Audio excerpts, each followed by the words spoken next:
Coisinha 340 2010. Feito o kit agora na Codema.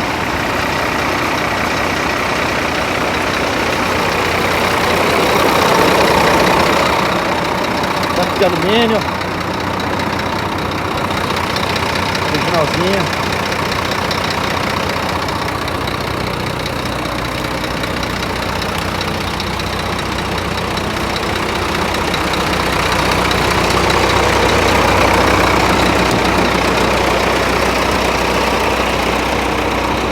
Só lavar e polir, mais nada pra fazer.